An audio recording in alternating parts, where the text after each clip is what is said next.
شەقام و کۆڵانەکانی تەوبا باریک و پڕن لە تەپوتۆز و دیمەنێکی سەرنجڕاشێشی نییە، بەڵام کارتێکردنی لەسەر ژیانی خەڵکی سێنێگال حاشا هەڵنەگرە. لە کۆتایی ئەم زەدەدا مزگەوتی گەورەی لێیە کە هەر مانگی نوامبر میلیۆنها کەس دێنە سەرگۆڕی شێخ ئەحمەدۆ بامبا. هەوادارانی باوەڕیان وایە تەریقەتی ئەخوان المسلمین کە ئەو دامەزراند بۆ ئیسلام زۆر گرنگی هەیە. ڕێگای تەریقەت بۆ ئێمە بۆ خۆم هەموو شتێکە، چونکە ئیسلام و موریدبوون یەکسان و موریدی ڕێگایەکە دەتگەێنێتە خوا. کارکردن و ڕەوش جەوهەری ئامۆژگارەکانی موریدبوونە. بە جۆرەگە ئەخوان المسلمین بەرژەوەندی لە بانگەشەکردن هەیە کە بە تایبەتی تەنیا وێنەی ناسراوی شێخ بامبایە کە دووجار لەلایەن فەڕەنسەوە دوور خرایەوە، بەڵام لە ئەخوان المسلمیندا پشتیوانی بۆ عیلمانی و نەبوونی توند و تیژی پێکێنا، هەڵبەت بە یارمەتی یەکەم سەرۆکۆماری مەسیحی وڵات لیۆپاڵد سێدار سینغۆر.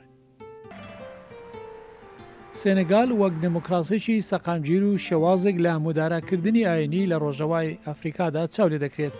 99% خەڵکی سێنێگال موسڵمان و سەر بە یەک لە 4 ئەخوان المسلمینی وڵاتن.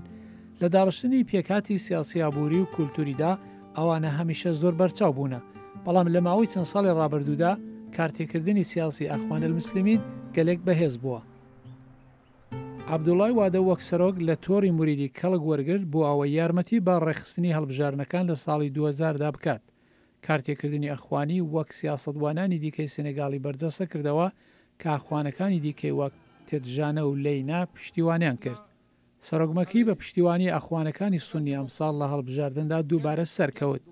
ئەو مێژوو ناسە دەڵێت پشتیوانی ئەخوان بۆ هەر سیاسەتوانێکی سێنێگالی زۆر گرنگە. ڕێبەری ڕۆحانی زیاتر لەلایەن خەڵکەوە ڕێزی لێگیرێت. خەڵک وەک هێمایەک و ڕێنوێنێکی ڕۆحی چاویریەکەن، هەر بۆیە هاوڵاتیەک دەبێتە قوتابی و کەسایەتیەکانی سیاسیش قوتابی ئەون. بەرپرسی کتێبخانەی مزگەوتی تۆبا دەڵێت خەلیفەی ئەخوان لە ڕێگای سازان بۆ دابینکردنی ئاشتی نێوبژی جیاوازەکانی کۆمەلگای سێنێگال دەکات. لە دەقی ئێستادا وەک ئاینی موریدی پێشنیاری دەکات خەلیفە بۆ خۆ دوورخستنەوە لە هەر تون و تیژیەک هەمیشە داوای ئارامی دەکات.